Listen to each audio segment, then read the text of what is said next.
بسم اللہ الرحمن الرحیم نحمدہ ونصلی علی رسولہ الکریم۔ ذی وقار حاضرین و سامعین، اللہ تبارک و تعالی نے بنی نوع انسان کی رشد و ہدایت کے لیے کم و بیش 1,24,000 پیغمبر بھیجے۔ ہر پیغمبر کو اللہ تبارک و تعالی نے معجزات سے نوازا، یعنی ان کے ہاتھوں سے ایسے امور انجام پائے کہ جو ان کی قوم تھی، جن کی طرف وہ نبی مبعوث ہوئے تھے، وہ ان کو کرنے سے عاجز رہے۔ جیسے حضرت ابراہیم علیہ السلام کو معجزہ عطا ہوا کہ آگ ان کے لیے ٹھنڈی ہو گئی اور سلامتی والی بن گئی۔ حضرت موسیٰ علیہ السلام کو اللہ تبارک و تعالی نے عصا کا معجزہ عطا کیا کہ وہ عصا جو سانپ کی شکل اختیار کر لیتا تھا۔ حضرت عیسیٰ علیہ السلام کو بھی معجزات عطا ہوئے کہ آپ کے دستے شفا سے بیمار شفا یاب ہو جاتے، حتیٰ کہ کوہڑ کے مرض کے مریض جو تھے وہ بھی صحت یاب ہو جاتے، اور آپ کے حکم سے مردے زندہ ہو جاتے۔ الغرض اللہ تبارک و تعالی نے ہر نبی کو کوئی نہ کوئی معجزہ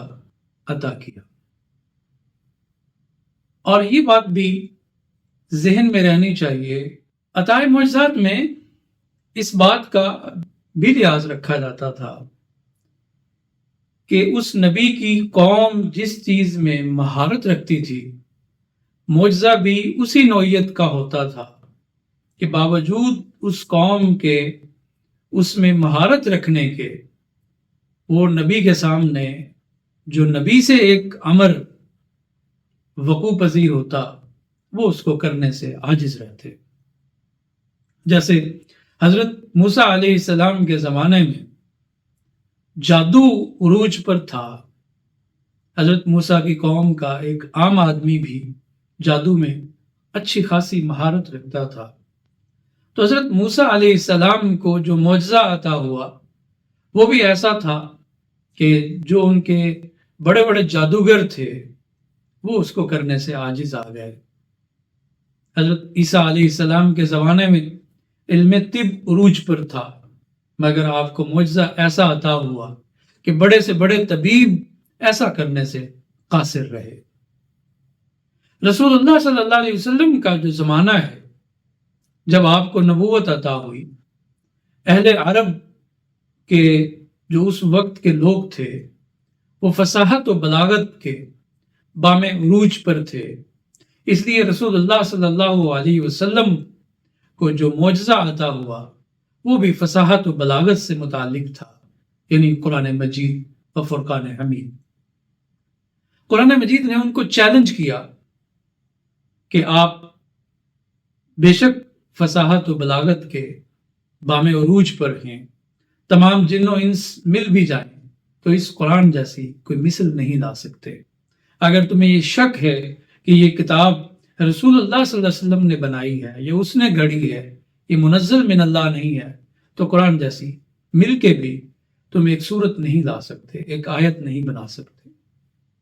تو یہاں یہ بات بھی ذکر کرنے کے لائق ہے کہ انبیاء کو جو معجزات عطا ہوئے رسول اللہ صلی اللہ علیہ وسلم کے علاوہ، وہ تمام تر حصی معجزات تھے، کیونکہ ان کی نبوت جو تھی وہ ایک خاص وقت کے لیے تھی، ایک خاص قوم کے لیے تھی، اس لیے اس نبی کو جو معجزات عطا ہوئے وہ بھی حصی تھے۔ اس نبی کے دنیا سے پردہ فرمانے کی صورت میں ان معجزات کا بھی یوں سمجھ لیجئے کہ اختتام ہو گیا۔ وہ معجزات اس وقت کے لیے تھے، لیکن رسول اللہ صلی اللہ علیہ وسلم کی نبوت و رسالت چونکہ قیامت تک کے لیے ہے، قیامت تک کے ہر انسان کے لیے ہے، ہر علاقے میں رہنے والے لوگوں کے لیے ہے، ہر زبان بولنے والوں کے لیے ہے، ہر رنگ و نسل کے لوگوں کے لیے ہے، تو اس لیے آپ صلی اللہ علیہ وسلم کو جو سب سے بڑا معجزہ عطا ہوا، معجزہ اکبر، وہ معجزہ حصی نہیں بلکہ معجزہ مانوی ہے۔ یہ قیامت تک کے لیے چیلنج ہے، قیامت تک کے لیے یہ قرآن مجید جو ہے وہ اس جیسی کوئی صورت، کوئی آیت کسی شخص کے بس میں نہیں ہے کہ وہ بنا کے لا کے دکھائے۔ لیکن اس معجزہ اعظم کے ساتھ اور بھی رسول اللہ صلی اللہ علیہ وسلم کو، جیسے آپ کے دوسرے انبیاء بھائیوں کو معجزات عطا ہوئے، یعنی حصی معجزات، وہ رسول اللہ صلی اللہ علیہ وسلم کو بھی عطا ہوئے۔ آپ صلی اللہ علیہ وسلم کے انگشتان مبارک سے پانی کے چشموں کا جاری ہونا، آپ صلی اللہ علیہ وسلم کے حکم کی تعمیل میں درخت زمین پھاڑتے ہوئے آپ صلی اللہ علیہ وسلم کی خدمت میں حاضر ہونا، قلیل طعام جو کہ ایک یا دو لوگوں کے لیے کفایت کرنے والا ہوتا تھا، لیکن آپ صلی اللہ علیہ وسلم کی برکت سے کئی سو لوگوں کو اس کھانے کا کفایت کر جانا، اس طرح کے بے شمار رسول اللہ صلی اللہ علیہ وسلم کے معجزات ہیں جنہیں ہم شمار کرنا چاہیں تو نہیں کر سکتے۔ آپ صلی اللہ علیہ وسلم کے لیے چاند کا 2 ٹکڑے ہو جانا، آپ کے ہاتھوں میں کنکریوں کی گواہی دینا، آپ صلی اللہ علیہ وسلم پر بادل کا سایہ ہونا، آپ صلی اللہ علیہ وسلم کی دعا سے بارش کا فوراً برسنا، جبکہ بارش کے بالکل کسی قسم کے آثار بھی نہیں تھے۔ تو اس طرح کے معجزات سیرت طیبہ کا حصہ ہے، اور اسی لیے کوئی بھی سیرت کی کتاب ایسی نہیں جس میں آپ کو معجزات کے حوالے سے کوئی چیپٹر اس میں نہ ملے۔ تو جہاں سیرت کی کتب میں معجزات کا ذکر ہے، وہاں سیرت نگاروں نے بڑی محنت سے سیرت کے اس ایک چیپٹر جو معجزات ہیں اس پر الگ سے مستقل تصانیف بھی کی ہیں۔ آج میں نے جس کتاب کا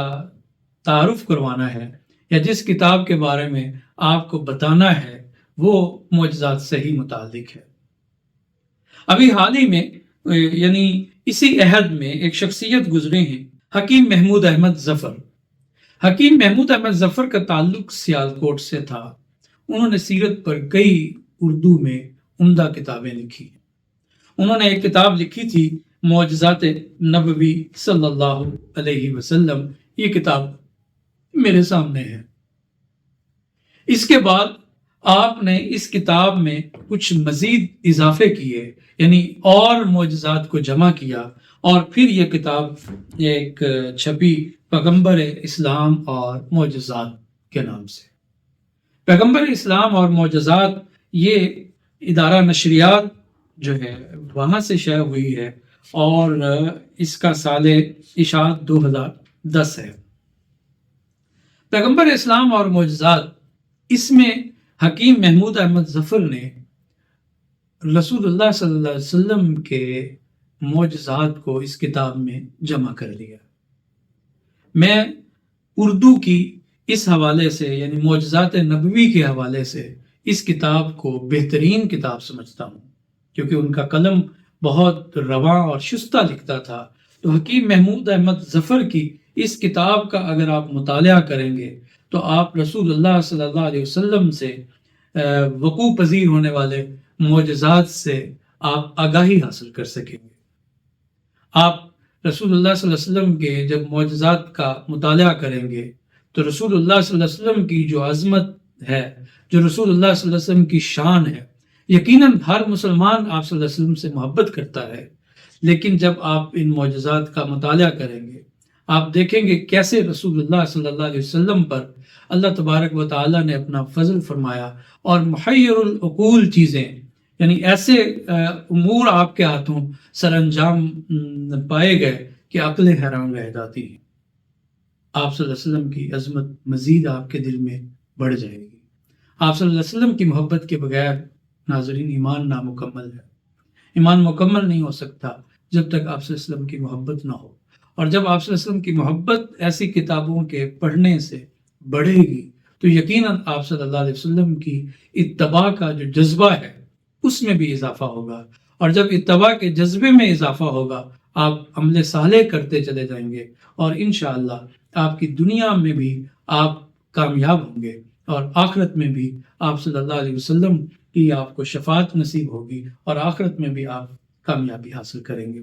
تو اپنا تعلق رسول اللہ صلی اللہ علیہ وسلم سے جوڑیے، رسول اللہ صلی اللہ علیہ وسلم کی سیرت طیبہ کو پڑھیے، سیرت طیبہ کو عمل کرنے کی نیت سے پڑھیے، آپ صلی اللہ علیہ وسلم کی اتباع کرنے کی نیت سے پڑھیے۔ انشاءاللہ دنیا میں بھی آپ کامیاب ہوں گے، آخرت میں بھی کامیاب ہوں گے۔ السلام علیکم ورحمۃ اللہ وبرکاتہ۔ یاد کرتے